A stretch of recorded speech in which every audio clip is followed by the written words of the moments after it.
Shot is on the screen now. So far, we're going in and out, but I told him to start to show it.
Welcome to another edition of Power to the People. This is your host.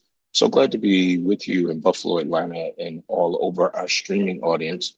I'm actually traveling, and we are broadcasting from the studio in Buffalo, from the studio in Atlanta, and from the Amtrak train.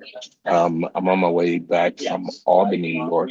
I want to thank the Council of Churches of New York State for awarding us for our housing efforts in Buffalo, New York. And it was a grand time yesterday in Albany at the Desmond Hotel. So big ups to the leadership of the many people who were there, the former Attorney General Eric Schneiderman, who also received an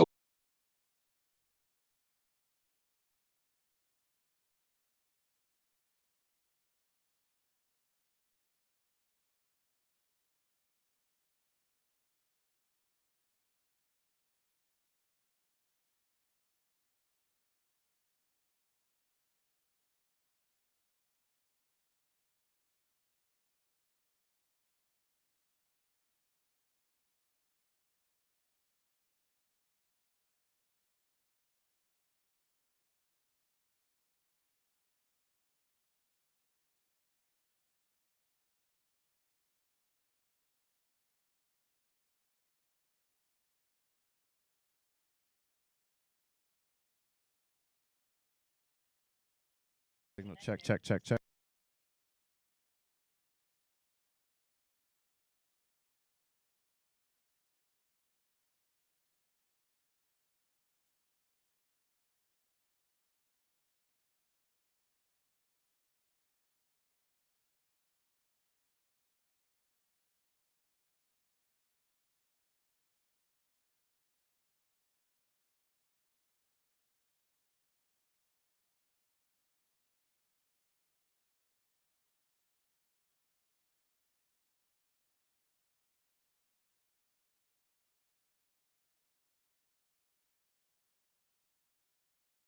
Check, check, check.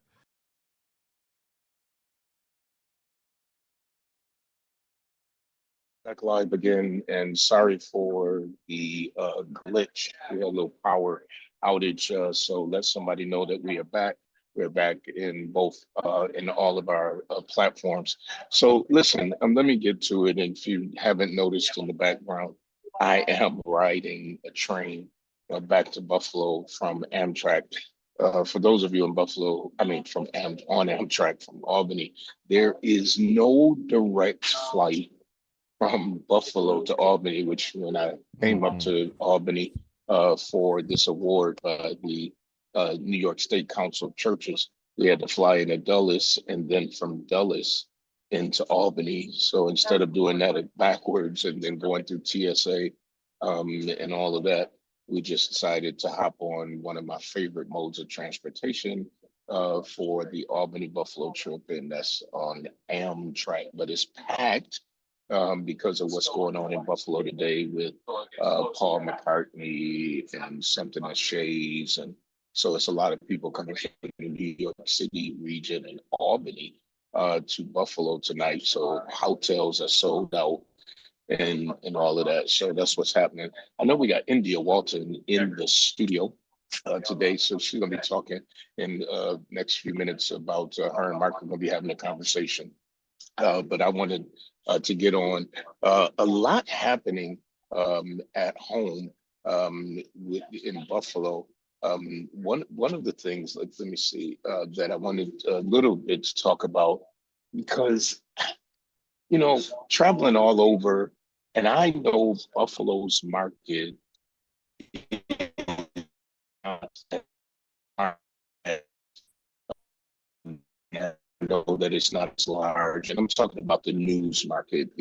It's not as large as Philly, other places. However, we do deserve good news, and I, I don't know how anybody in the studio feels right now. Other places,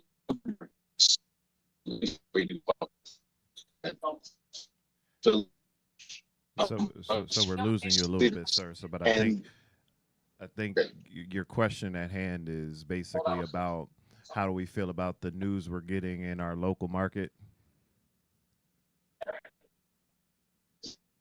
I mean, we getting reactionary news. Is my audio coming Yep, I through? got you now. Or are you guys losing me? Nope, I got you now. Okay. So we're getting what I feel is reactionary news. Mm-hmm. Something happens and it's being reported. But when you look at these other markets, and I don't blame it on our local reporters, I'm No. blaming it on the station, the people who own the stations, and the amount of money that they are not putting into the Buffalo market. And so now what you have is just somebody behind a desk who is telling us what happened, but Mm-hmm. nobody on scene, nobody doing any investigative reporting, nobody doing in-depth stuff. So the news that we're getting right now is purely reactionary based on something they've already heard. And Mm-hmm. I think that's a dangerous, so, the same way where I advocated for an African American anchor, and thank you to Channel 2, for really putting an African American anchor in modern times, that I think we got to advocate to say to support the reporters, to support the photojournalists, saying to these networks, we need more money in our area so that there can be a crew on a scene of a catastrophe to let us know what road closures are, to let us know what is going on. And that's not happening. I don't think it's happening. What do you guys think over there? Well, I think to your point, it is reactionary. It is a lot more anchor driven, and we end up kind of in this, as what I saw this morning. We get kind of watered down news. There was a whole package on a dog that got drowned, almost drowned in the backyard of, and I was like, the government shutdown is over. Like, we're talking about a dog in a pool. Like, we're trying to get government back open, and this is what's on my morning news. So I do agree, and we already know the Buffalo News is. I've even canceled my subscription because that was pointless to even keep having. But it was so. You are left in a news drought. How do you feel, India? I don't watch local news, and when I do get news about Buffalo, it usually comes from Facebook or Twitter. Well, Nate Boyd be on the scene before the news most of the time. But that's the dilemma. That if the feeding of our news is coming through social media, to people who are not professionals, to people, I saw a big controversy recently online where a young lady was on Fillmore, and she must have recorded. She, was talking about watch where your folks at or checking on your folks, and she recorded where a gentleman was killed and people were really upset with her because somebody in the background was crying and they felt like it was insensitive. But at the end of the day, we don't get any news from responsible journalists. And it's like we need to know that. I'm real surprised, India, to hear you say you don't pay attention to the local, not that you don't pay attention, you don't watch the local news. So where do you get your credible news from? I don't watch local news because I don't find it helpful. I get my news mostly from the source, but without getting too much into it, most things I already know before the story breaks because Buffalo is a huge living room, right? Like people talk, and I'm one of the people who folks feel comfortable talking to. So And I think we lost. And I think to that. Oh, go ahead. We got you, sir. Go ahead, Mark. Oh, I was just getting ready No, to I say think that, yeah, when the keep going. it's that signal, boy. he got the faith of a mustard seed on that Amtrak Wi-Fi. We struggling with that Wi-Fi. Hold on. As soon as I hear you come back, sir, I'll bring you back in. So I think, like you said, to the point, we do struggle with. You try to get the good information from Facebook, and there's a lot of bad information on social media, and it's sometimes, let's just be honest, sometimes it's who gets the narrative out first, and that's the battle you end up in. Who gets to tell their story first? Who tells it the most compelling, whether it's right or wrong, or somewhere in the middle, right? Because there's sometimes two truths and more than one way to tell a story. So I think we do, and because we're thirsty for information in this generation. Oh, he left completely. Because we're thirsty for the information in this generation, we just grasp for straws, and I think that's where, like you said, like I can go to Twitter, I can go to Facebook, I can go to IG, TikTok now even, or like you said, I hear directly from the source. Yeah. And I'm not by any means suggesting that people like get their news from social media. I think that you and I are special cases because we are responsible consumers of information and media, and we can tell what's right from what is, unequivocally false, right? Like people are getting fooled by AI these days and like all these other things. And I think that, in addition to getting more useful information, we also have to teach people how to sort through it, because we're getting so many messages from so many different sides, and a lot of times like information is just like false, incorrect, or a lot of times just flat out lies. Yeah, can you guys hear me? Yes, we got you. I got a feeling. Yeah, I agree with India. And so I think what ends up happening when you don't, like a lot of people don't really even think about this. When you don't have credible news sources, we're going by stuff like people call me all the time and say, is it true? Such and such true? And by the time, then I got to dig in and find out, especially about city news, because it's like, oh, I heard. So where do we get it from if we're covering drowning, dogs being saved out of water, which is, I'm not saying it's not an important story, but when you look at the Atlanta market, and I know it's much bigger, but even the Cleveland market, they're showing up on scene. They have, and that's because they have the money that is being brought to them, given to them by the stations. And I just think we as a people have got to push back a little bit on these owners of the networks, especially now that Channel 2 and Channel 4 in Buffalo are going to be owned by the same exact company. Right. If you think we got, news right now and they're not putting money, you think they're going to put more money? So I think that it's time that, especially some of the leaders, and I've been talking to some of the faith-based leaders to say, let's have a meeting with the news director, and not just the news director, because they're also not the ones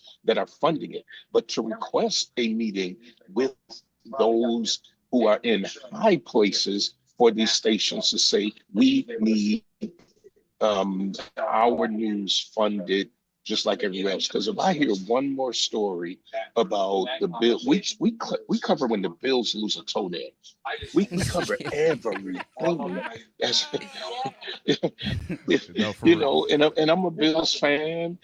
You know what I mean? But to always hear about the Buffalo Bills and not hear about the Bills of the city, come on now, is a problem.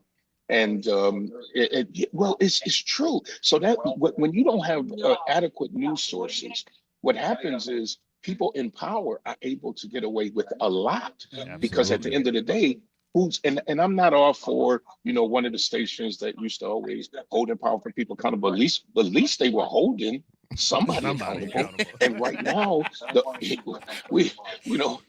who's just out held here accountable in all of this? Exactly. So I think that's a big deal, and something that we're pushing for. Let me say this, in a few minutes, I know it'll be you and India, and then I'll be at the mercy of the Amtrak station. But big ups to all of the faith leaders that came together around the SNAP benefit suspension. So many faith leaders came together, and the CAO. Everybody was working, and even people that we didn't know. So Buffalo is a city of good neighbors, and they showed themselves today. Let me throw a little bit of news for our Atlanta audience.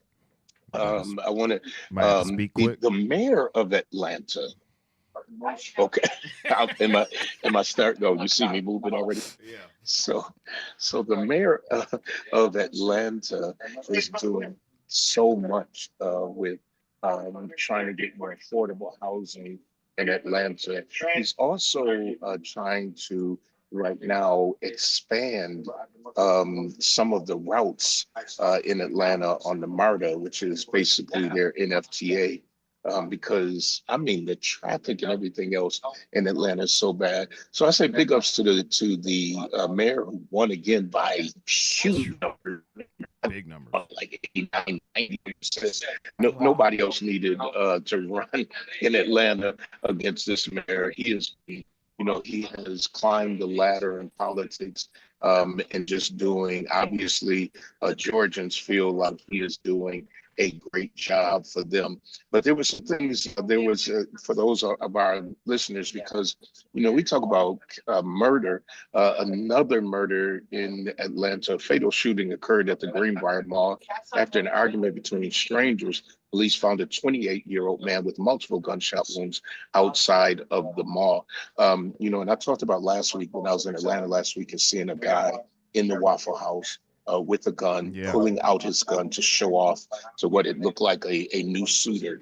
So I do think like some of these gun laws and we have to address this, because you got these southern states right now, including Georgia, and they're all for it, Florida, and they're like, come on, more guns, more guns. And we've talked about this on this show before, that I'm all for the legal carrying firearms by those who are responsible. I got a couple more things to talk about. Why don't we pay some bills? Yep. And when we come back, I'll give my last time, and then it'll be just you and India from there. Let's go and pay some bills. We'll be right back in just a moment. When it comes to something as personal as your clothes, you need to deal with somebody you can trust. That's why so many people turn to Hobson's Dry Cleaning, conveniently located in the heart of the community at 874 East Delavan at the corner of Wyoming. When you take your clothes to Hobson's, you can trust that they'll be ready on time. You can trust that your whites will be white. You can trust that you'll always get a fair price and service with a smile. You can even trust that you won't have to get out of your car if you don't want to. Hobson's has a drive-through window for your convenience. Trust is what it's all about at Hobson's Dry Cleaning. Hobson's Dry Cleaning, your one-stop dry cleaners serving the community for over 30 years at 874 East Delavan at the corner of Wyoming. Call 891-8298. That's 891-8298.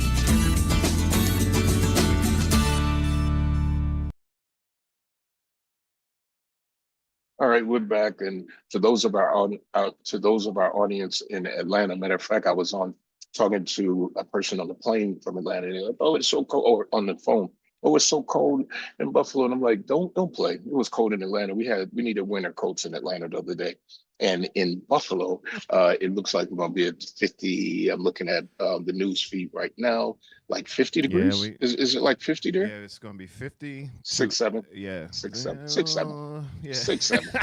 6, 7. It's 50 today, 50 tomorrow, and then the rain and the cold is coming tomorrow through Sunday. So they're actually predicting snow for the Bills game. No, I won't be. As long as Mary the streets open for church, I don't care. But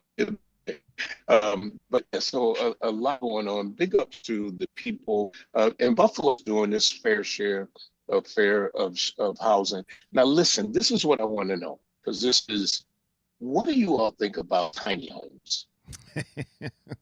Would you live in a tiny home? Yes, I would. But I'm an empty nester.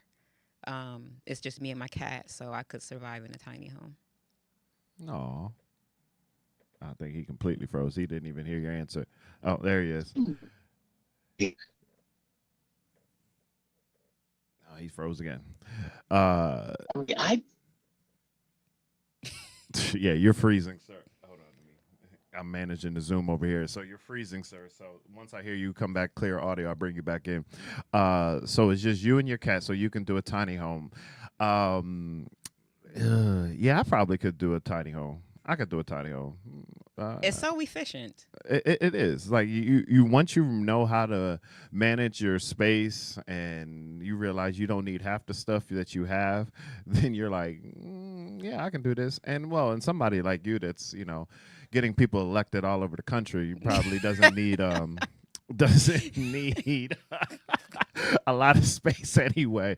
So, but the tiny home argument is an interesting one because I know with some of our city lots, and I'm sure even in Atlanta, you start running out of space.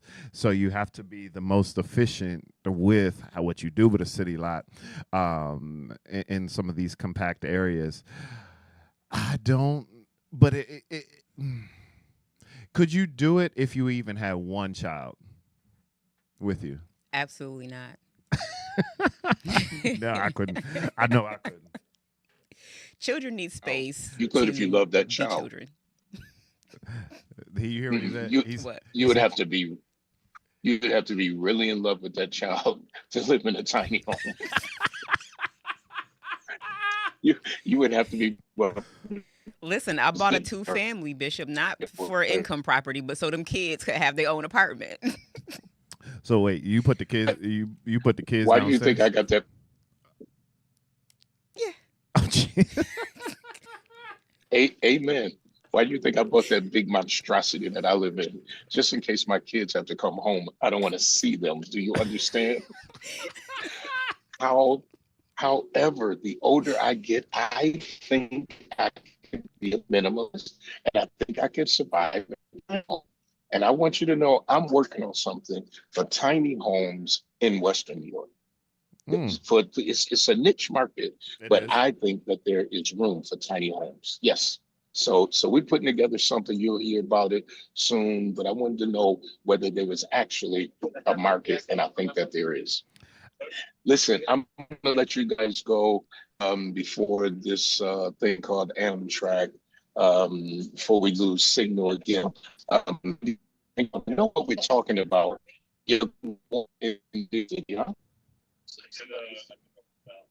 Hold on. You went all the way out. Repeat what you said, sir? Yes, I got you now. In New York. No, I completely lost you again. I heard something about New York City. Yeah, that's all I got. Before I ruin the rest of the show, so before I ruin the rest of the show, and this is with India's guy winning in New York. So I'm gonna sign off. I'll be going go to Freedom Rise next Friday. Atlanta. I'm turning it over to you, Mark, and India, and you all can finish out the show. Thank you. All right, safe travel, sir. So let's get down to the heart of the matter. Before we get into it, because we have been such it's been such huge conversation on this show, we have to talk about the fact that the federal government shutdown did end, and we just have to have the information of what was in it, what was not in it, and did we really just kick the can down the road? Mm-hmm. So this continuing resolution is just funding the government through January 30th of next year, basically giving more time for negotiations to continue to happen.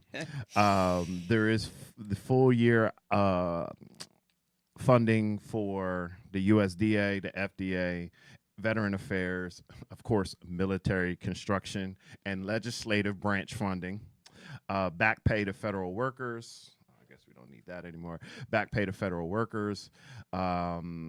And let's see, implementation of mass layoffs or reductions of force of federal employees as a result of the shutdown, restoration of the key benefits of SNAP and other assistance programs, and some targeted increases of protection, for example, security funding for the legislative branch, Supreme Court. Oh, I wonder why they need additional security, and reimbursements for state that covered federal costs during the shutdown.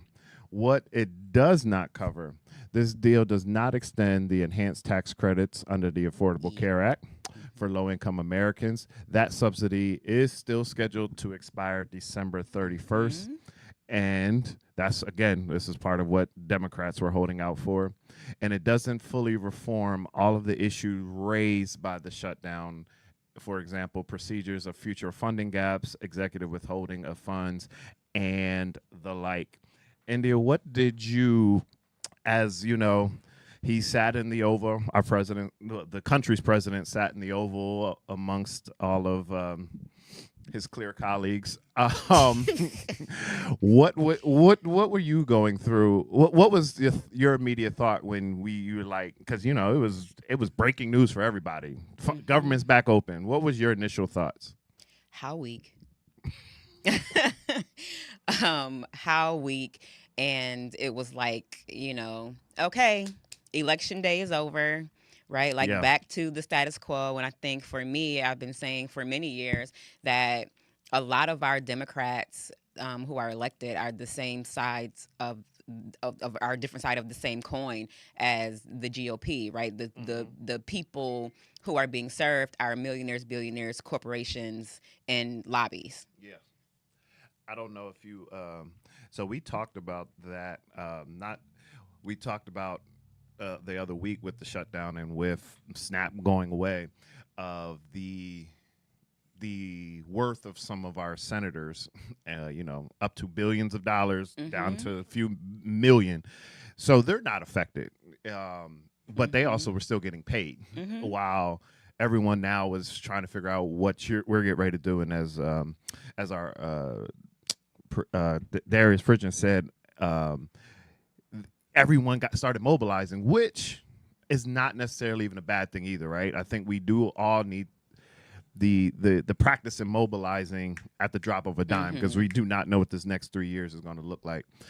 I was a little disappointed. It's like I understood, but I was also disappointed because at some point, and I think I was watching CNN, and Abby Phillip does a great show where she has different voices from different perspectives on, and I think the one Republican she had on the show, an antagonist, but his one response kind of shed some light for me, because he was like, "This is the same deal that was on the table before the shutdown." And it's just like, oh, we didn't get anything. So it was like, so it was kind of like, so what did we hold the line for? Like, at least if you could say we got one thing, okay. But it's like everyone scrambled, and it's the same deal that was on the table before the shutdown. So that's where I kind of struggled. Like, okay, so then now I'm at what's next? And this is kind of the segue into our conversation, because last week I talked about, and for those who don't follow us, I shared a reel from our last week's show where it talked about with Mamdani winning in New York City, and you briefed me this morning in a message that Seattle went through it just had the same similar victory. If we are getting ready to face a split in the Democratic Party, then we're going to be in the same boat through midterms. So the segue now, and for those in Atlanta who don't know, India was the 2021 Democratic primary winner for mayor in the city of Buffalo. And I think the greatest thing that was slapped on you is that you are a democratic socialist. Very scary. Very scary, right? And I think that term is used in fear-mongering now. Explain to the people, for information's sakes, what is a democratic socialist? A democratic socialist is a person that believes that your tax dollars should go to house you, feed you, provide you with health care, plow your streets, pave them, like that. That your tax money and your government should actually be serving people and taking care of poor and vulnerable people. So why the fear mongering in the party and from other parties? Why do you think it's getting such a negative connotation? Because there are examples where folks have used communism and socialism as tools to implement fascist regimes, right? And democratic socialism and the democratic socialists of America is not a model that comes out of China or Right. Venezuela or, many of the failed systems that people like to compare it to. And I think that for people who did live through the Cold War and the Red Scare, like those words are still Yeah. scary words to them, but those are not, like, if you ever met a person who identifies themselves as a socialist, you would not associate that with a person who is power hungry Right. and greedy. Like we're the antithesis of Right. that. So then, because again, we throw around these terms, right? And if you are not politically astute or historically astute, what then would you say to someone that says, well, yeah, I hear socialists being referred to as communism. What is the difference for people to clearly know that I'm not a communist, but you can be a socialist, but in that fear mongering starts to break down, because again, with information there's power. So the more we just keep hearing terms, the more they just keep being regurgitated. Now again, because now people get their information on social media, now it's like, oh well, they're a communist because they're a socialist. So help the people understand what the difference is as quick as possible. Yeah, I mean, I would just say that, socialism is a kinder, gentler form of capitalism where we're just putting our priorities into the people. And I'll just say one last thing about this. And, for me, I believe that people use the term socialist and communist toward people like me and Zohran because they're afraid to say the other words. Okay. Okay. All right. Let's see where you're going there. So let's get down into it. So now we have a good foundation on the two. So I always like to say, especially, on when I give the breakdown of the political state, I like to do the arms open example. So you have your far right, you have your far left. Mm-hmm. Most of this country is believed to be elbow to elbow, right? You're moderate to conservative coming this way, you're moderate to conservative coming this way. I do know the stigma that democratic socialists are pegged to be far left. Is that accurate? I think it depends on who you ask, right? Okay. I think like in the same way that like mainstream Democrats have individual values, right? I think that democratic socialists do too. And we spend a lot of time like internally struggling with each other about certain things, right? And in 2021, I got into a conflict with the DSA because I said that police officers were workers. Right. And there are some people who don't believe that they deserve labor protections. You know what I mean? So there are always differences as individuals. And I agree with that. And I think because, again, I think these are all stigmas we have to break down. So not every democratic socialist is far left, not super extremist. That's not what a democratic socialist is, correct? There are some moderate democratic socialists. Right. I would consider myself one. But and I'm trying to use the PC language, but there's things that get said behind closed doors with extreme left and, like I said, an extreme right. And I think history tells us it's not the first time parties separate. There's not the first time there is different factions in a party since the political party system started in this country or in any empire. So in the democratic socialist movement, with Mandani winning in New York City, give us the victor's name in Seattle, because I did not look that up yet. I don't know her name. Oh, okay, all right. So it was news to me. Oh, okay. So I'm gonna look it up, so because I don't want to just be out here throwing information. Where is then the consensus that this movement, this march, is going to continue across the country? I think that we are going to see increasingly people break from the duopoly and voting strictly on party lines and voting more on their issues, which, in the case of Zoran and even in Seattle, people, it's affordability. People literally cannot afford to live in the same place where they work, or work in the same place where they live, vice versa. So, I do think that Democratic Socialists have messaging and policy priorities that are resonant with voters, and the increasing income inequality is being felt a lot deeper, and is driving people to vote differently. I do believe that. And again, I think the goal is just be an informed voter. Like, of course, everyone would want you to be persuaded to vote the way we want you to, right? Right. But at the end of the day, again, what we say on the show, because we're not endorsing anything or any party or any movement, it is truly just participate. Yeah. Like, just participate. I did want to bring the mayor-elect from Seattle's name into the conversation. Her name is Katie Wilson.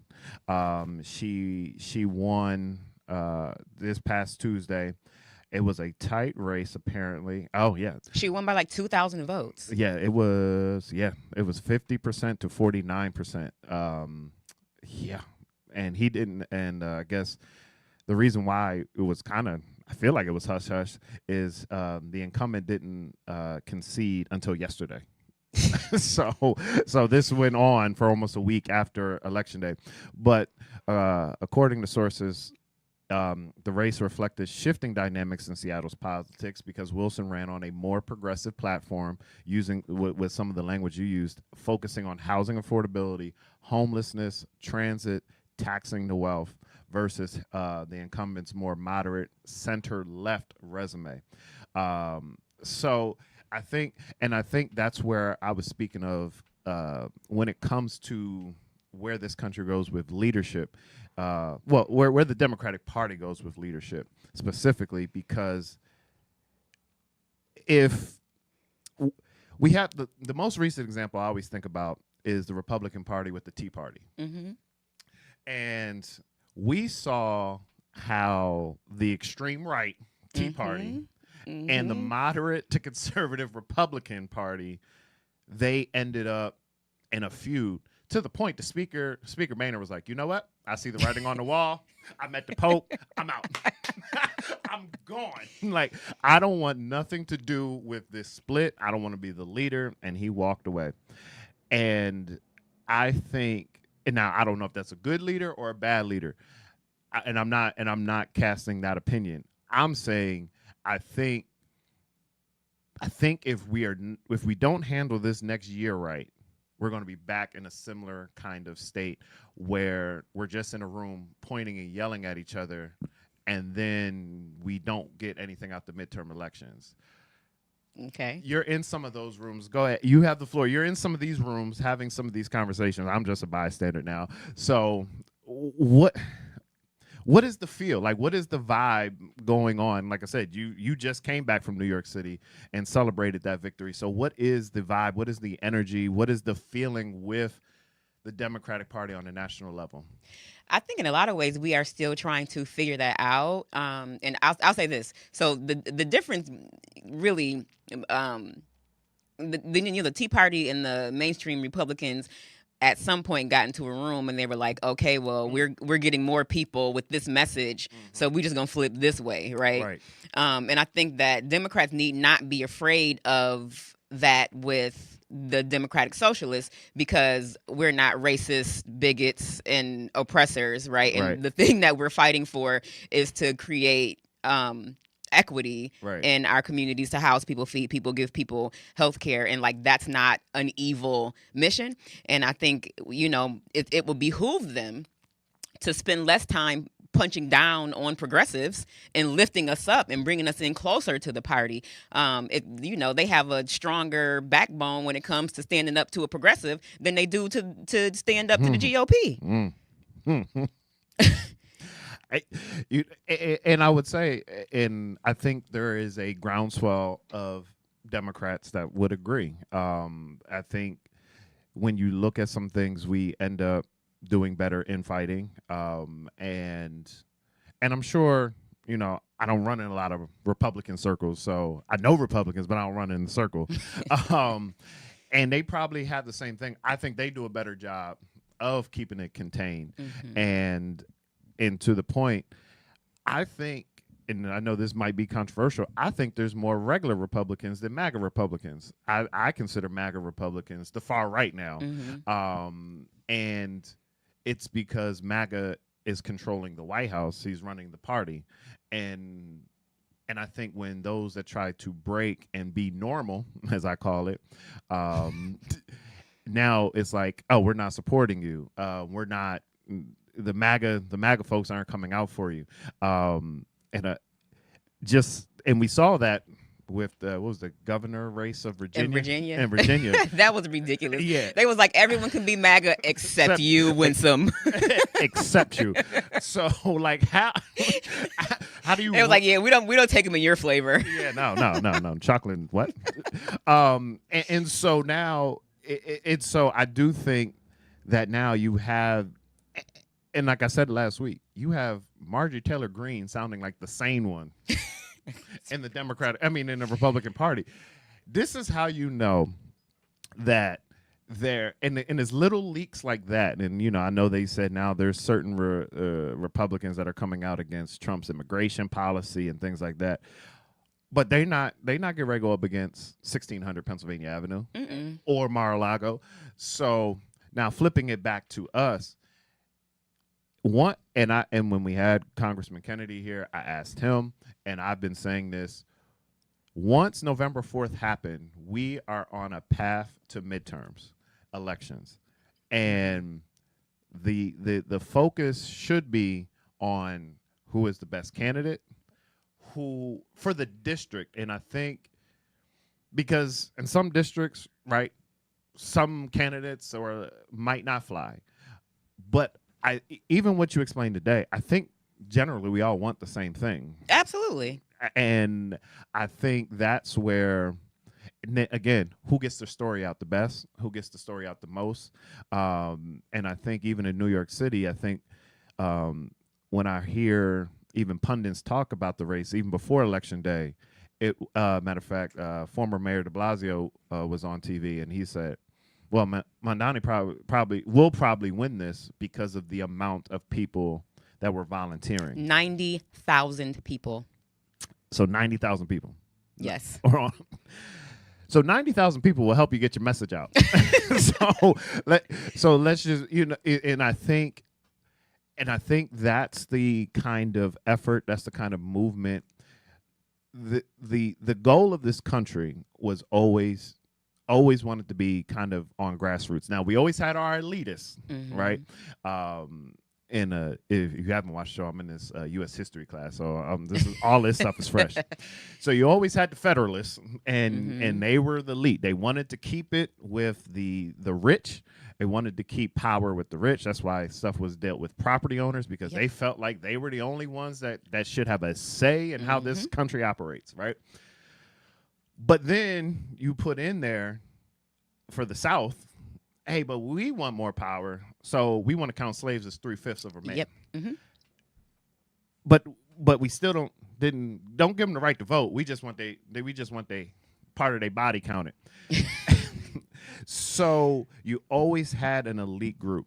But I do, like I said, the majority of this country wants everything that you spelled out. I want my street plowed. I want my sidewalks taken care of. I want my streets paved. I want my government resources to be there when I need them. And I think what we all learned in this shutdown is all of that can go away at the drop of a dime. How do we stay together? Because you've operated really on both sides still. How do we stay together as the Democratic Party, as a nation? What are your thoughts on that? Just so we don't continue to tear ourselves apart and miss the real fight. Yeah, and I think one of the most special things about Zoran's campaign and my campaign also was that they were huge tents. And I think that the message that I have for Democrats and like locally, I've been saying this for years, like if people want to be involved, let them. Right. Right? Like, you are missing out on a lot of talent and passion and dedication by othering people because you don't agree on every single thing. And, you know, I said on Tavis Smiley the other day, we've been here before, not Absolutely. in this exact moment in time, but True Bethel had a pantry before the shutdown. Absolutely. You know what I'm saying? The 20 churches plus years. has been taking care of communities. The aunties on the block been taking care of communities. You know what I'm saying? There's a nursing ministry in most churches, or, you know, your neighbor. People call me all the time. My blood pressure is 160 over 92. Should I be worried? You know what I'm saying? So we know how to take care of each other as a community. And I think that we need to get back to that and know that, like, individual freedom is not freedom at all. And if my plate is full, but my sister is starving, then we have a problem. No, that is big facts. And we talked about our pantry last week on the show. We've been operating a pantry for 20 plus years, and we've had a clothing pantry for almost the same amount of time. So it's not all on the church, and we talked about it because a lot of funding to get these things done come from the federal government, and that's how most funding does work. It comes from the federal government to state government to county to city, and then it gets funneled out and every layer, just so people know, every layer it hits through government, there's another layer of bureaucracy, red tape that hits it. There's another requirement. There's another level of reporting that hits all of this funding. But if we don't have a working federal government, if you don't have a cooperative state government, then what ends up getting trickled down, and what people think, you think the city government can fix everything, but no. So a lot of people's issues is really county. It's yes, really county is where your social services come from, peeps. And so, but you know, it always is the lowest man gets to feel the biggest wrath. And speaking of our county, I am glad to see that they finally instituted public comment. Yo, I'm sorry. I just find this to be so like dystopian, like, and being a person who like engages in politics in other places, and then like coming back home, it's like, it's very deflating. And I know it seems like I'm like angry all the time, like picking on people, but I just be like, this is not how normal governments function. No, and honestly, here was the bad thing. So when they made the announcement, I was like, oh, you at no session there was a public comment. I was like, it was like groundbreaking, earth shattering. It was like first time in history. I'm like, when was this county founded? 18? And we never had public comment in the county legislature. But and I'm not saying the city government is all right, but under Council President Pridgen, we made a lot of strides in transparency and broadcasting, and not seeing the session 4 days later on public access. So it's. And these are small steps, but again, it's how do we keep people engaged? And there's actually an old book, and it was part of my class again, and it was written by a French writer in the 1800s called Democracy in America, and he was commissioned to come here, Alexis to Qualville or something like that, and his goal was, the French sent him here because, like, hey, go find out what they're doing to make this republic work. And most of his theme was on this country builds nothing but associations. And in those associations, what has to still happen is public participation. That's where I feel like our greatest issue is getting ready to become. And I know Buffalo just had our mayoral election, and I know there was a ton of people. Only 40,000 people voted in the general, or I think that was the number, right? It was about 40,000. Like yeah, 40,000 people. Well, our population is close to 250,000. Yeah. And so I get people's frustration, but the same thing happens across the country. I don't know what Mayor Dickens' total numbers was in Atlanta. But, you know, I don't know the population of Seattle, but almost 270,000 people showed up for this mayoral's race in Seattle. We have to figure out what engages people beyond the presidential election, and because we can't keep waiting for every 4 years to make changes. And I think that we have to flip our politics to give people something to vote for, and not just keep begging people to go out and vote against something. And That's when true. you have a city like Buffalo where people go out and vote and they don't see the material conditions of their lives change, there's no incentive. And when we think about who triple prime voters are, meaning people who vote in every election, School board, everything a else. lot of those folks are folks who are either employed by the city, county, or state government, or they work for a nonprofit or organization that's funded by the city, county, or state government. You know what I'm saying? So there's a lot of discourse to be had around like why Buffalo politics is the way it is, right? And it's built to uphold the status quo in many ways. And we have people who are registered Democrats just for the sake of participation. Right. And if it weren't that most elections are decided in the primary, they would be Republicans otherwise. Yeah. And I was going to say, and I know a lot of people that are still registered Republicans, whether they realize it or not. And it's kind of like, well, I want to be engaged but it's like, again, because we have partisan primaries, your only time you basically vote is November. Right. So you can't even qualify to be a super prime because you only vote in one election a year. But I do agree there has to be a level of excitement. There has to be a reason why we're coming to the polls. And again, it goes back to who tells the greatest story. When I talk about Obama and OFA, I'll be honest, and I will say this publicly. When that election came out in 2000, what was his first one? 4? Something like that. Yeah, back in the early 2000s. I will say I didn't jump on Barack Obama's campaign because, one, I didn't even know he was an elected senator. And I was Team Clinton still from the 90s, right? So I'm like, and Biden is from my home state. Like, what am I, if I'm not going Hillary, I'm going Biden. So and I'm like, and I think I was big on I don't want to do this just because he's a black man. Mm-hmm. But the more he talked, and again, it's who can get the narrative out, who can inspire, who actually has a plan, and that can effectively lay out their plan for the people. Because granted, and you ran for a big office, so you know how it is. You can lay out a plan. It's getting people to believe if you can actually do it, yeah. So, we got 2 more minutes. Any final words before I pay some more bills and we get out of here?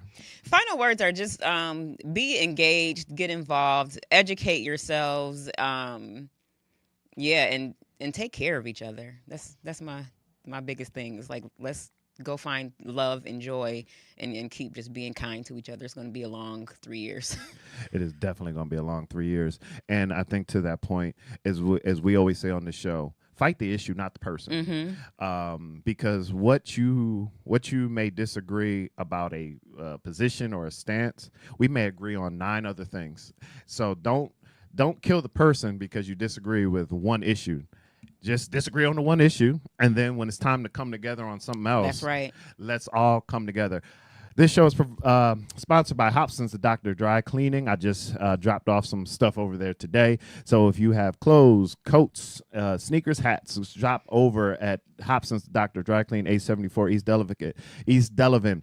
And our other sponsor, Brian K. Lewis Funeral Homes, has 3 locations to serve you: 347 Peckham, 2528 Bailey, and 1275 Sycamore. In your hour of need, call Brian K. Lewis. I'm going to end the show with his commercial because we forgot to pay that bill, and he has served a number of families this week. Listen, you got a lot of information today. Stay engaged, stay involved, and until next week, power to the people. Brian K. Lewis Funeral Home has 3 locations to serve you in Buffalo. 347 Peckham, 2258 Bailey Avenue, and Providence Memorial Chapel at 1275 Sycamore.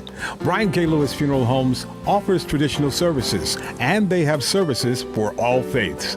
And at Brian K. Lewis Funeral Homes, they have air-conditioned parlors and chapels. Financing is available, as is limousine service. At those difficult moments in your life, Brian K. Lewis Funeral Homes is available where you are with counseling services.